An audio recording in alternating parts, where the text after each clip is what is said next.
Vamos a abrir nuestras Biblias de inmediato en Mateo capítulo 10. El domingo pasado habíamos dicho que terminábamos la serie a Comunión de los Santos, pero vamos a tener hoy un adendum.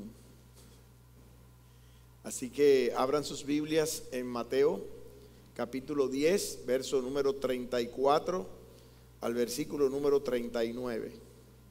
Dice así la palabra de Dios. Jesús, causa de división. No penséis que he venido para traer paz a la tierra. No he venido para traer paz, sino espada. Porque he venido para poner en disensión al hombre contra su padre, a la hija contra su madre y a la nuera contra su suegra. Y los enemigos del hombre serán los de su casa. El que ama padre, madre más que a mí, no es digno de mí. El que ama hijo o hija más que a mí, no es digno de mí. El que no toma su cruz y sigue en pos de mí, no es digno de mí. Y el que haya su vida, la perderá. Y el que pierde su vida por causa de mí, la hallará. Padre nuestro, te alabamos y te bendecimos. Te damos las gracias por la oportunidad que nos das de poder tomar tu palabra, poder atender a tu llamado y saber que tú tienes palabra para nosotros. Te agradecemos tus favores y tus misericordias. Te agradecemos el que hayamos sido elegidos por ti. Te agradecemos el que tú, oh Dios, nos hayas hecho parte de tu familia y también parte de tu iglesia. Y te rogamos que nosotros podamos entender el por qué estamos puestos en este tu cuerpo que es la iglesia y el propósito por el cual, Señor, tú nos has traído hasta acá. Bendice a tu pueblo, bendice a tu iglesia y que cada palabra que podamos compartir sea de bendición y de edificación. Guárdanos en el nombre de Cristo Jesús. Amén y amén.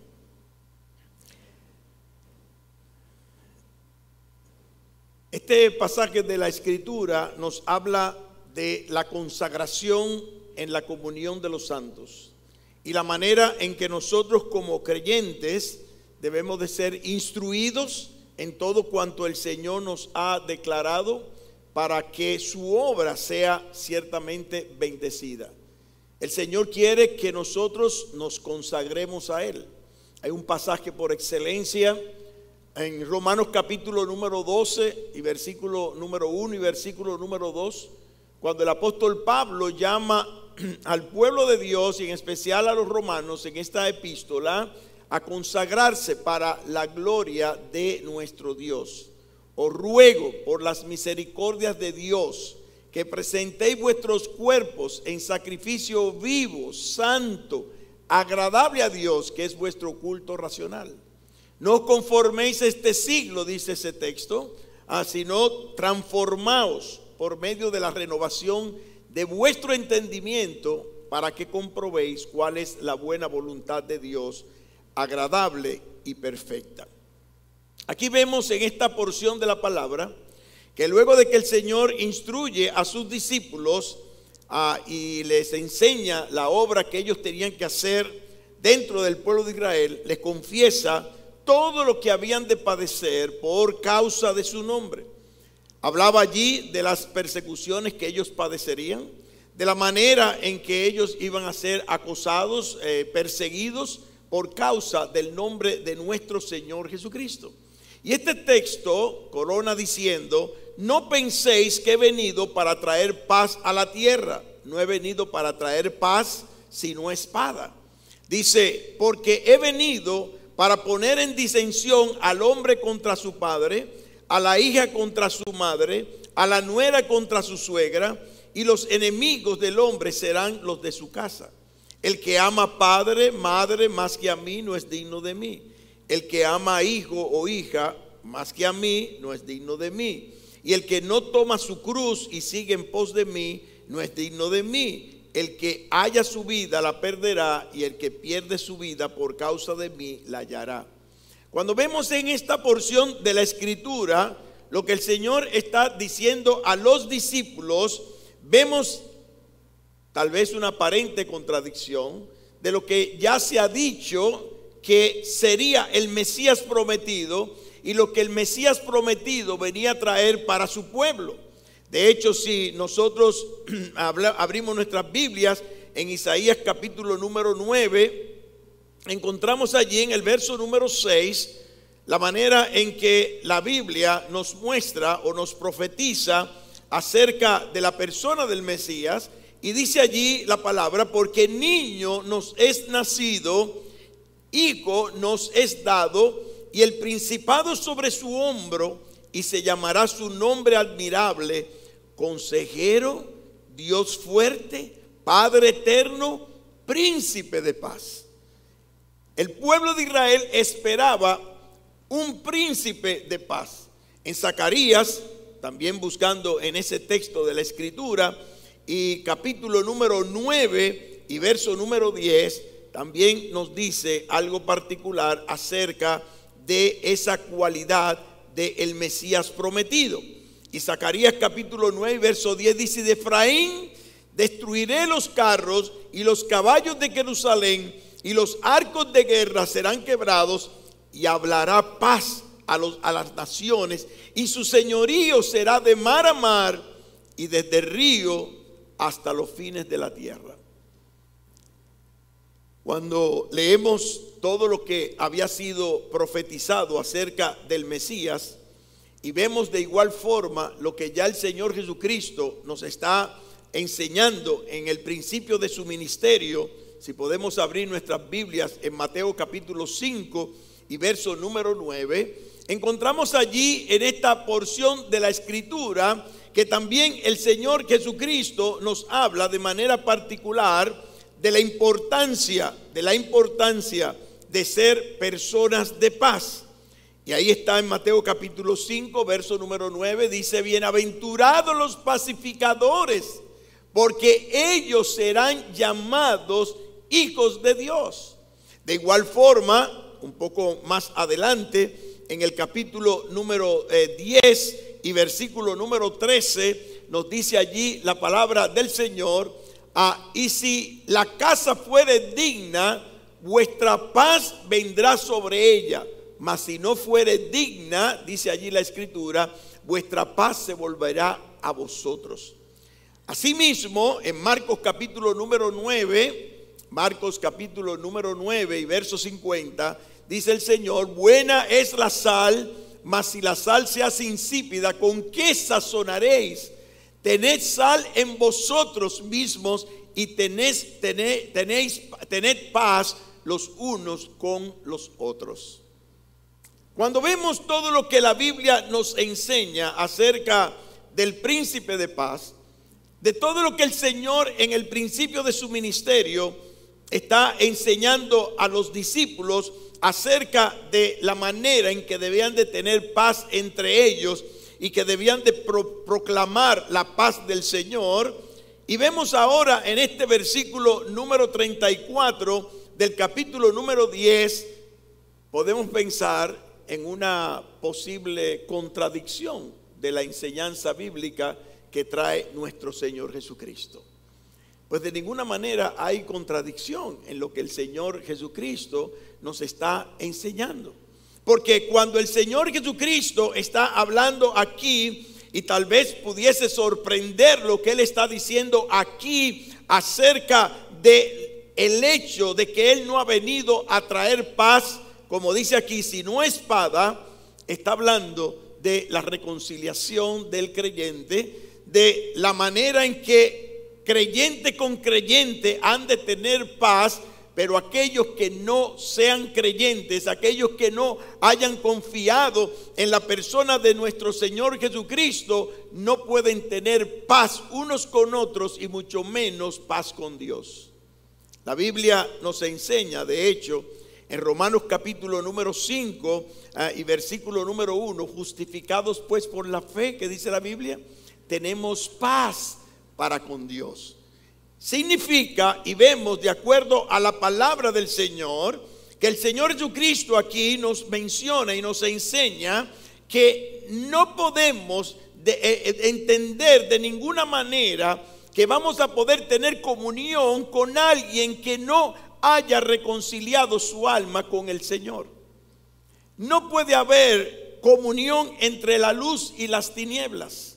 La Biblia nos enseña claramente que aquel que está en luz no puede tener comunión con el que está en tinieblas. Todavía más, de acuerdo a los textos que hemos estudiado en esta serie, hemos visto en capítulo número 5 de la primera a los Corintios, cuando se trata allí el problema de la disciplina del hombre que andaba en fornicación.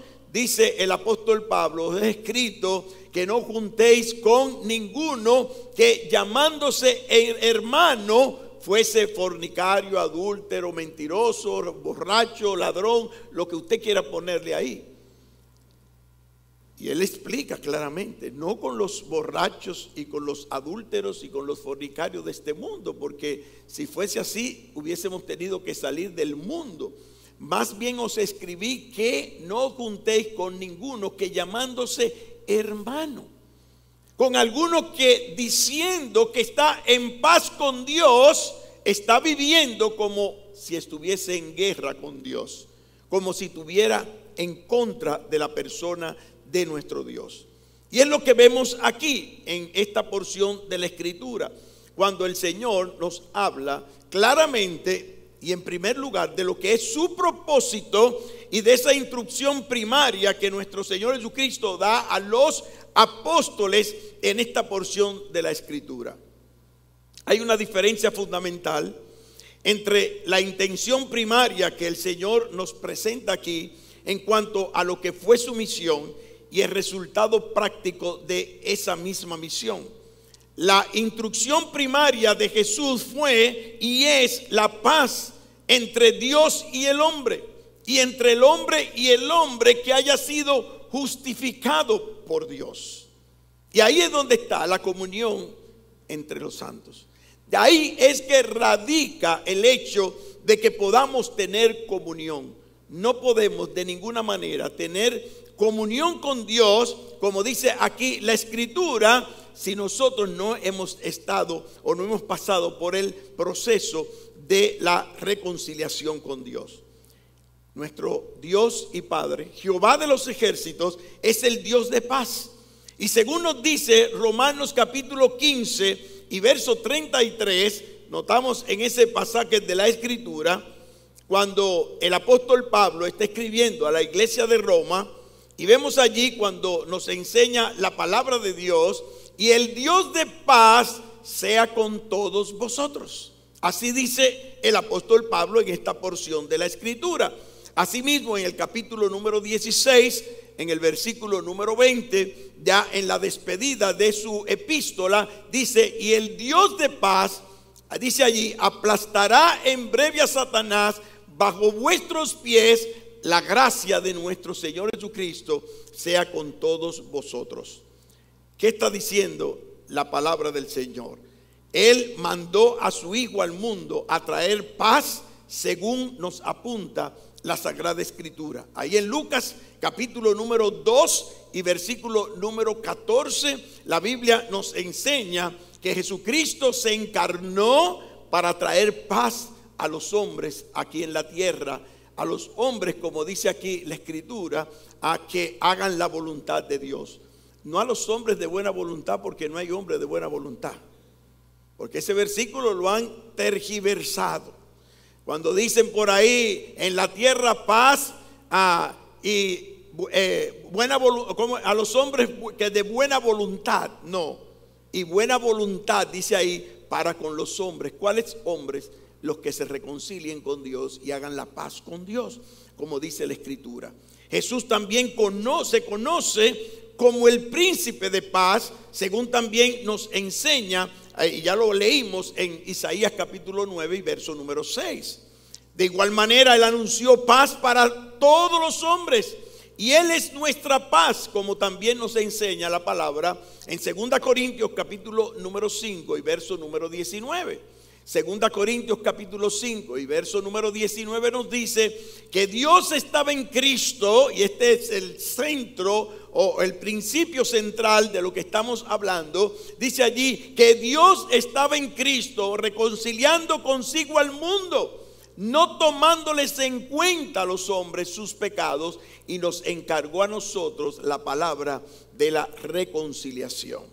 Sin embargo, el resultado práctico de su venida al mundo y de su venida a esta tierra es a veces, en muchos casos, lo contrario, lo opuesto a su intención.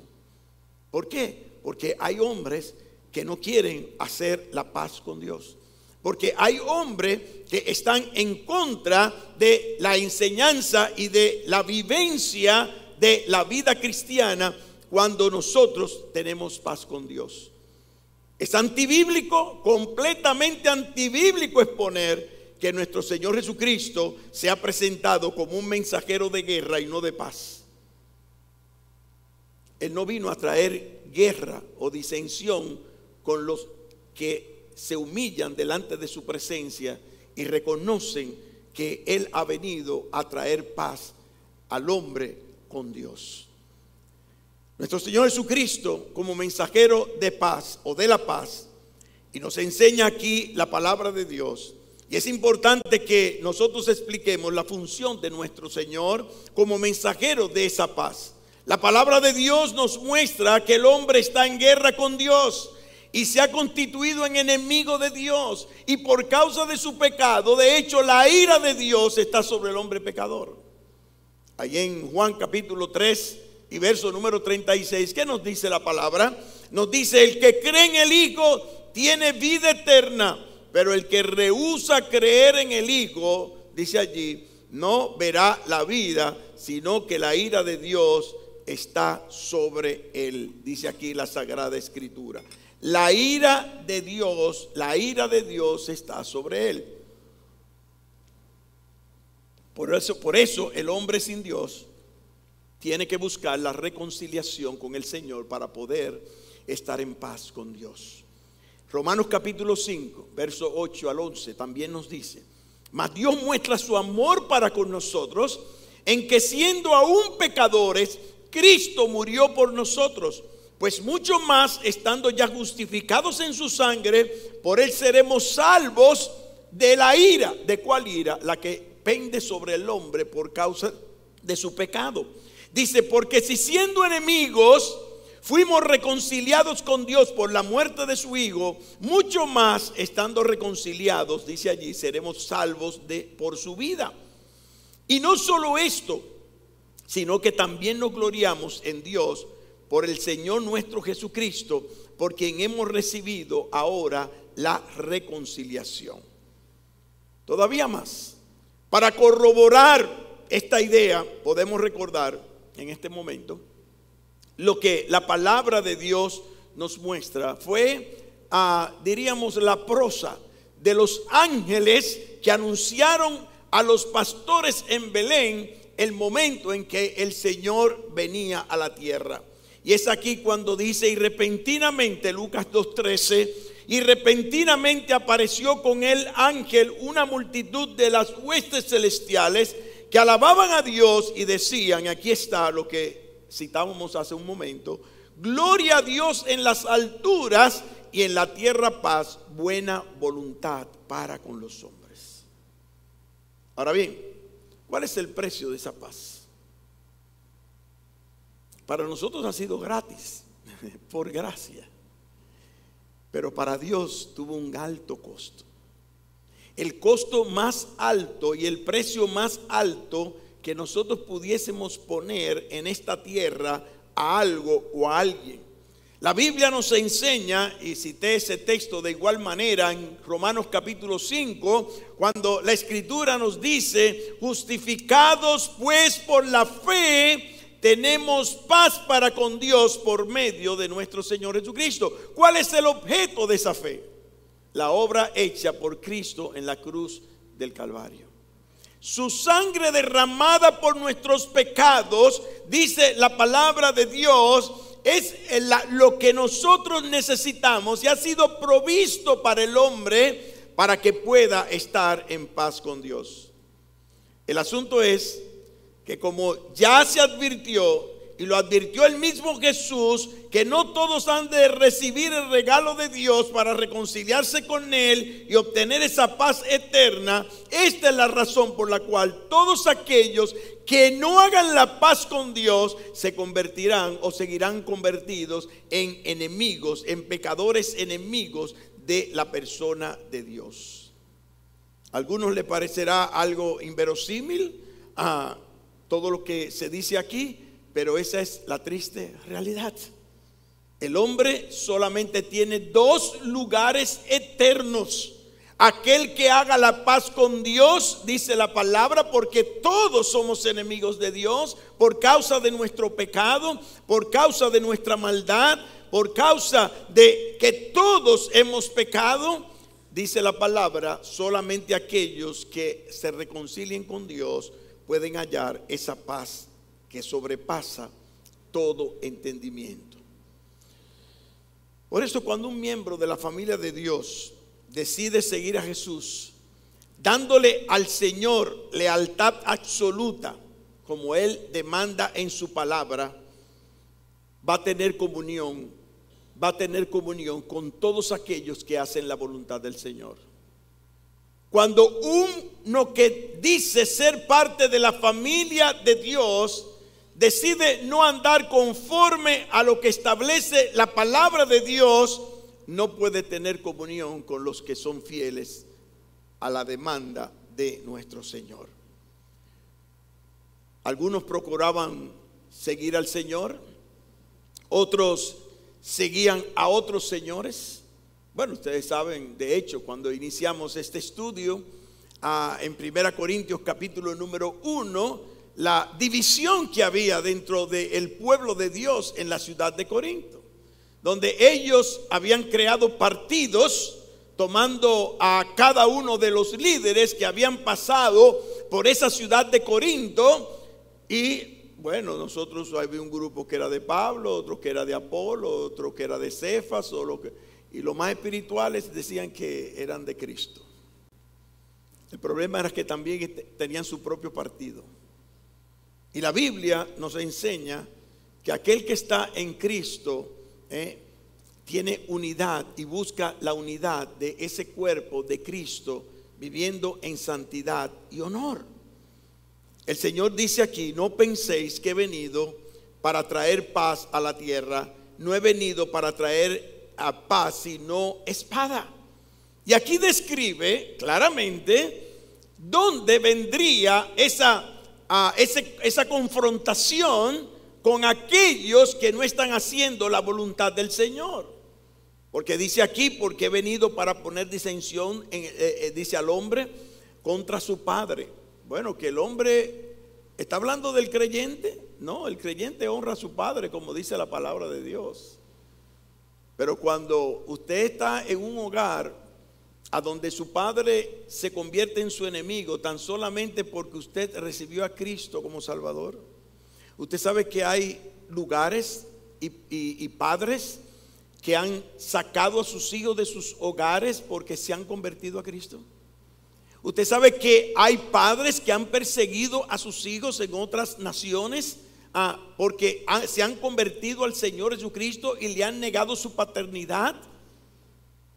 Y hay que ver en el Medio Oriente, no sé si usted ha conocido o usted ha visto, inclusive hasta películas que se han hecho de hijos que se han convertido al Señor, que han sido enviados, por ejemplo, a los Estados Unidos desde Arabia, y allí han conocido al Señor y han regresado a su hogar, y sus padres encontraron que tenían una Biblia en las manos y los mandaron a matar.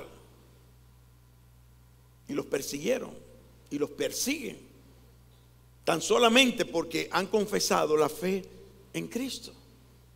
Y ahí es donde viene, de acuerdo a la Escritura, esa divergencia, esa oposición que solamente viene de parte de Satanás hacia los hijos de Dios cuando viene esta problemática.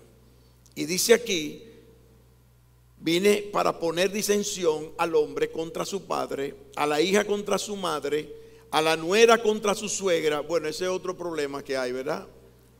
Ya el otro día estábamos nosotros hablando de la suegra y de la suegra y de la suegra y de la suegra. Eso fue en México y me salió una señora al final como media ofendida porque yo estaba hablando de la suegra y me dice, pero usted no ha hablado de la nuera.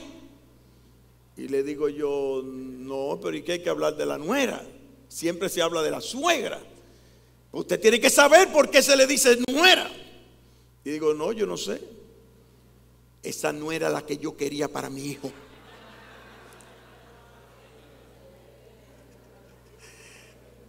Así que yo le prometí que cada vez que hablara de la suegra iba a decir eso de la nuera.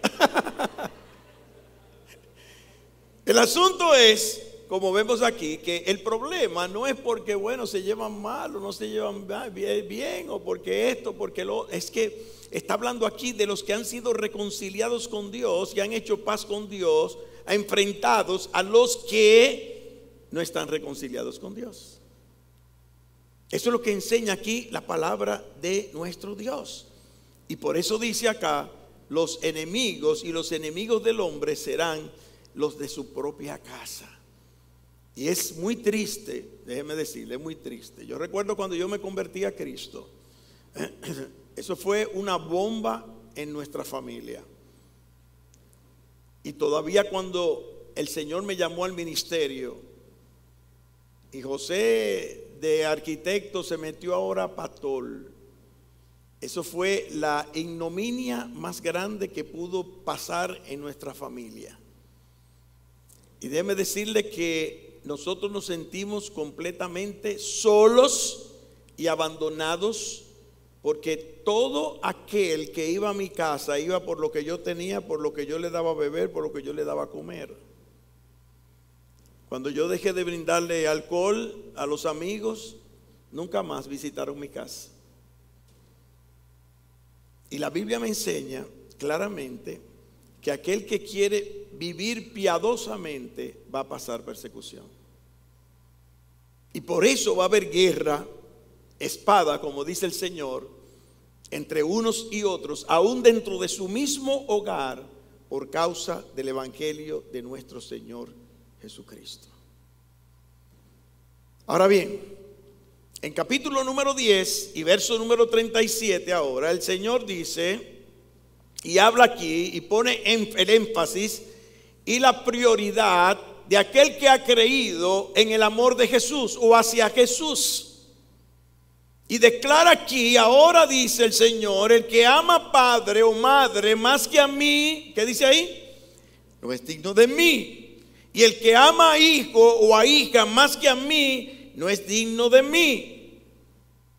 En la sección anterior vemos el Señor aconseja a sus discípulos en cuanto a quién es que ellos debían de temer. No teméis a los que matan el cuerpo. Ustedes van a tener persecución, pero no teman a los que matan el cuerpo. Más bien teman a aquel que echa su alma en el infierno. Y está hablando de la persona de Dios. Y la Biblia nos enseña aquí ciertamente dónde debe estar el objeto de nuestro amor y hacia quién nosotros tenemos que volcarnos en amor. Un costo del discipulado es el amor, el amar supremamente a la persona de nuestro Señor Jesucristo. Y ahí está en el versículo 37.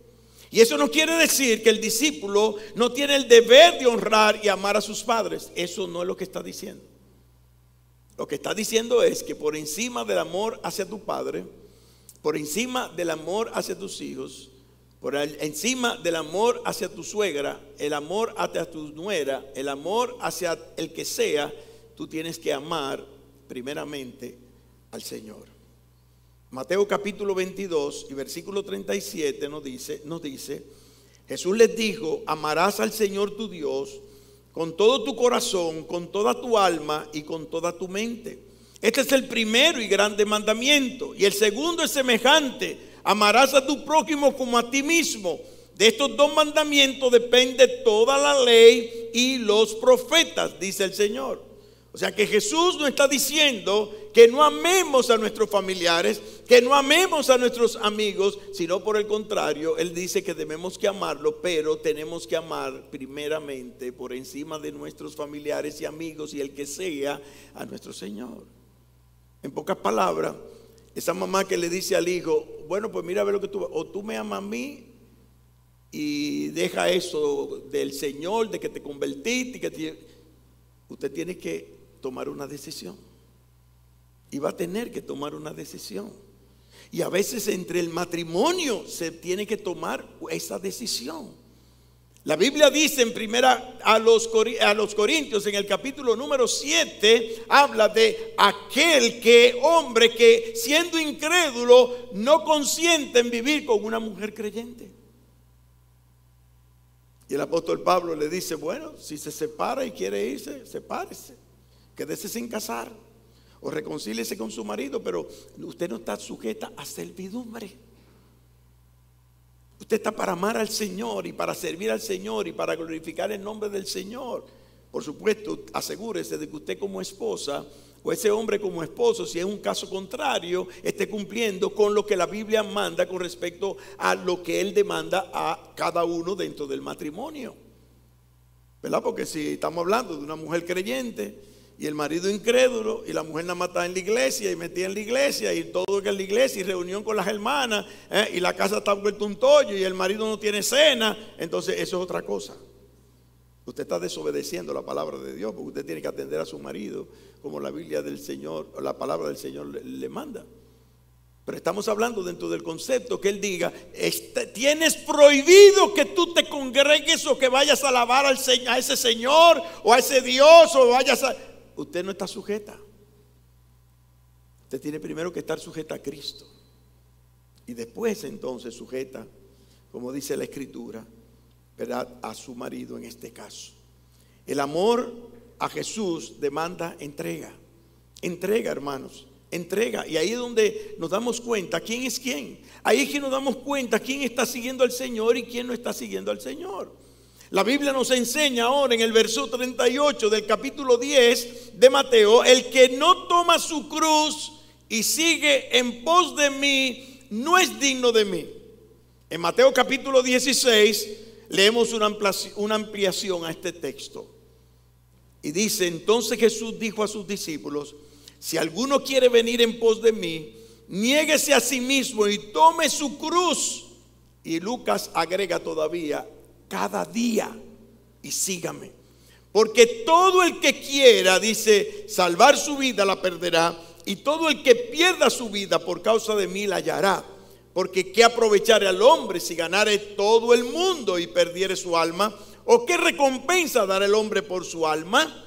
Y aquí es donde vemos cómo el Señor indica tres importantes acciones que el creyente tiene que tomar y tiene que ejecutar si es un verdadero hijo de Dios. Primero tienes que negarte a tu propio yo. No es lo que yo quiero, es lo que Cristo quiere. Como dice Gálatas 5:24, los que son de Cristo han crucificado la carne con sus pasiones y deseos. Esto significa decirle a nuestro yo, el cual está dentro de nosotros y que nos inclina a nuestros deseos egocéntricos, autónomos y autosuficientes, a servirle.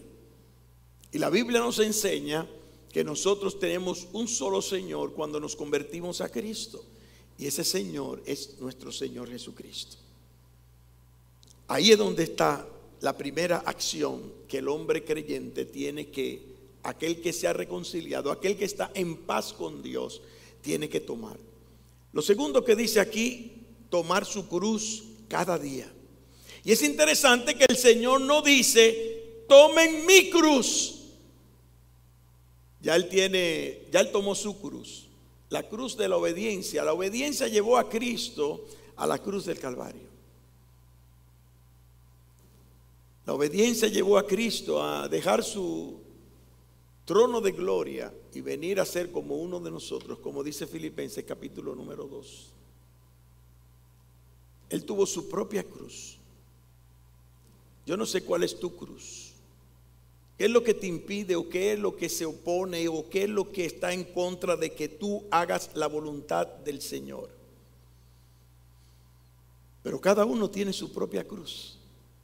Y cada uno tiene que tomar esa cruz delante del Señor en pasos de obediencia y aún muchas veces hasta de sufrimiento hasta la victoria. ¿Qué dice la palabra? Si alguno está en Cristo, nueva criatura es. Las cosas viejas pasaron, he aquí, todas son hechas nuevas. Eso es lo que dice la palabra del Señor. Y cada uno tiene que entender que aquello que le impide, aquello que se le opone para que haga la voluntad del Señor, tiene que ser crucificado cada día para poder tomar la tercera acción, seguir al Señor. Y aquí la demanda final es esa, está en imperativo allí, como las demás que el Señor declara a nosotros. Y es interesante notar la dirección del Señor cuando dice, y el que no toma su cruz y sigue en pos de mí, es interesante allí, dice el Señor, no es digno de mí. Vamos a tener que vencer muchos escollos. Vamos a encontrarnos con muchas personas en contra de nosotros cuando tengamos que hacer la voluntad del Señor. Es más, vamos a encontrar personas que nos van a decir, sí, hombre, eso no te preocupes, que Dios no va a tomar en cuenta eso. Algunos que se llaman cristianos te van a dar esos consejitos para que tú vayas en contra de la voluntad del Señor. Y estamos en un tiempo donde nosotros estamos cediendo terrenos al maligno. Y estamos ocupándonos en cosas que no glorifican el nombre del Señor, cuando no sabemos decirle a nuestra familia, como dice al padre, a la madre, al hijo, a la hija, por ahí no, yo lo siento, por ahí no. Si tú te quieres ir solo te vas, pero yo no. Yo no. No cuente conmigo, que el Señor me dice lo que yo tengo que hacer. Y si el Señor me dice lo que yo tengo que hacer, yo voy a hacer lo que el Señor me dice que yo tengo que hacer. Y nos vamos a encontrar con oposición. Y nos vamos a encontrar con enemigos de Jesús que van a querer que no hagamos lo que dice el Señor en su palabra. Pero nosotros tenemos que hacer lo que el Señor dice en su palabra. Si queremos, como dice la palabra, no solamente tener comunión con Dios, sino también permanecer en comunión con nuestros hermanos en Cristo. Por último, capítulo 10, verso número 39. Vemos aquí cuando el Señor habla del poder de la consagración. Capítulo número 10, verso número 39. Note lo que dice aquí la palabra del Señor.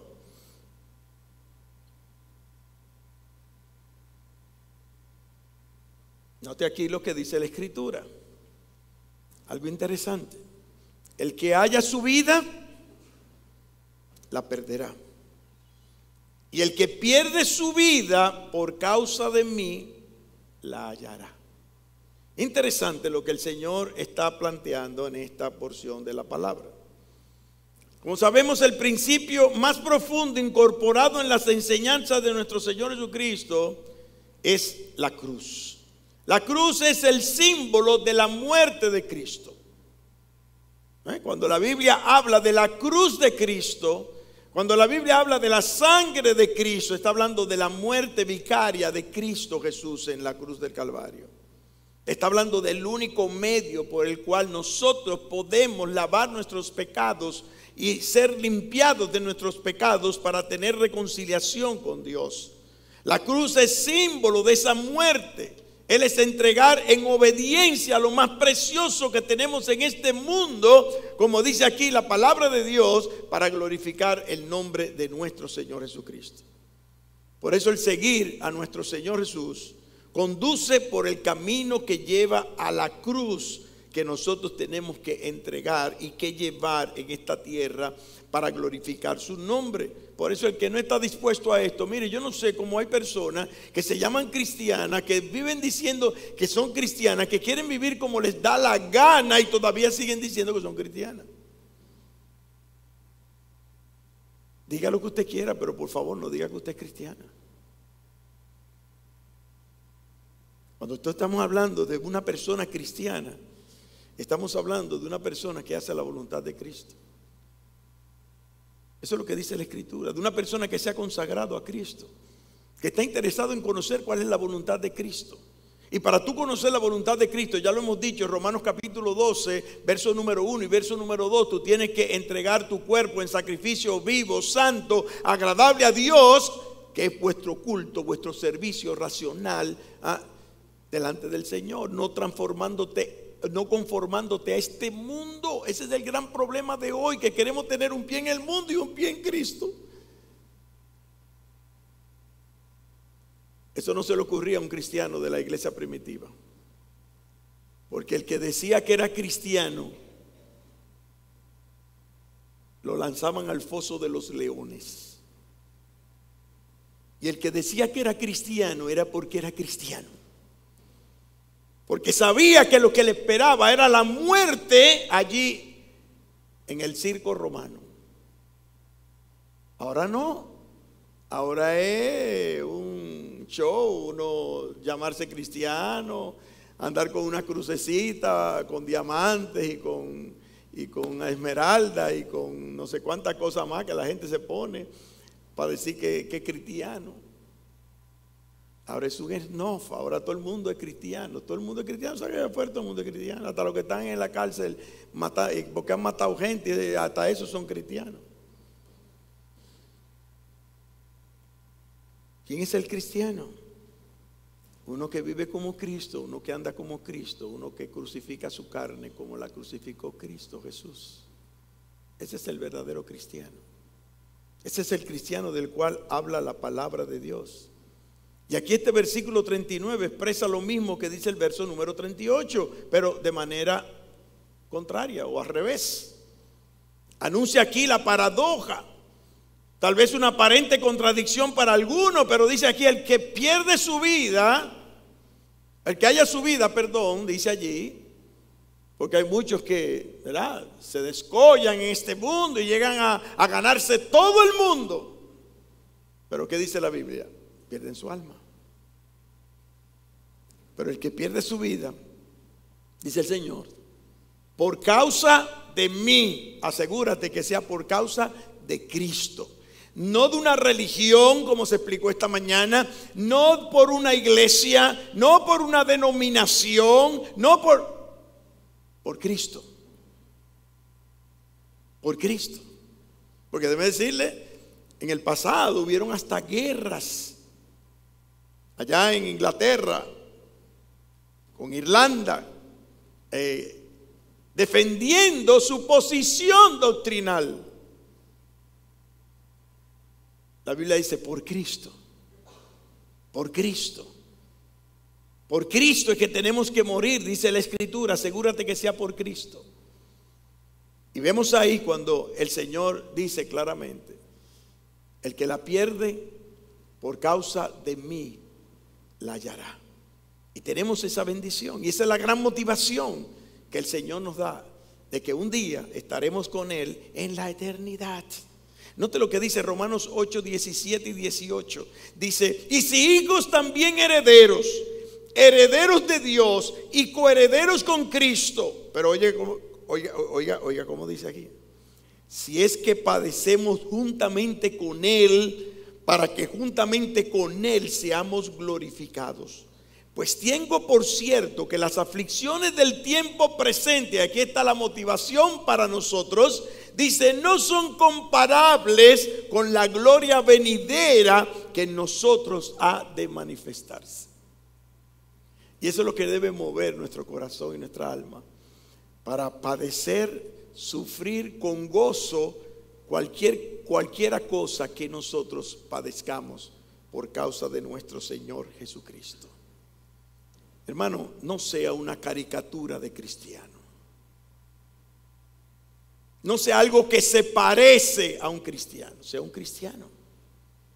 Como dice aquí la palabra de Dios, está dispuesto a entregar tu vida por el Señor. El que haya su vida la perderá, y el que pierda su vida por causa de mí, dice el Señor Jesucristo, la hallará. En esta semana publiqué una vista. Si Jesús dio su vida por ti, es un acto de agradecimiento que consagres tu vida a Él. Tenemos que ser agradecidos. Siempre he dicho, el malagradecido es capaz de cualquier cosa. Tenemos que ser agradecidos, nos dice aquí la palabra de nuestro Dios. Y cuando nosotros somos agradecidos, nos consagramos al Señor, tenemos comunión con el Señor y podemos tener comunión con los verdaderos cristianos, con los que están haciendo la voluntad del Señor, con los que quieren vivir como el Señor quiere que vivamos, no como caricatura de cristiano, haciendo lo que nos da la gana en la carne y no sacrificando nuestra carne con sus pasiones y deseos. Para concluir, hermanos, debemos decir que Jesucristo señaló, mire, sin ningún tipo de vaguedad, el Señor señaló que la recompensa que Él tiene para nosotros es segura. Y creemos en la palabra de Dios. Padre nuestro, Dios de la gloria, te alabamos y te bendecimos. Te damos las gracias por tu palabra. Ella es viva y eficaz. Ella es más cortante que una espada de 2 filos. Ella penetra hasta lo más profundo de nuestro ser y nos hace discernir los pensamientos y las intenciones de nuestro corazón. Por eso queremos, Padre, rogarte, suplicarte que esta tu palabra penetre en nosotros y que cada uno pueda revisar su vida cristiana, pueda presentarse delante de ti en sacrificio vivo, santo, agradable a ti, para consagrarnos y estar siempre conscientes de que estamos andando en el centro de tu voluntad, esa voluntad tuya agradable y perfecta a ti. Padre, bendice a tu iglesia, bendice a cada uno de aquellos hermanos que están acá, a cada uno de aquellos que a través de las redes están conectados con nosotros, y asimismo, Padre, aquellos que quieren hacer tu bendita y santa voluntad. Guárdanos, bendícenos, sé con nosotros, y que la gloria al final de todo sea para ti, solamente para ti. Te lo agradecemos en el nombre precioso de Cristo Jesús. Amén y amén. Que Dios les bendiga, hermanos. Pastor.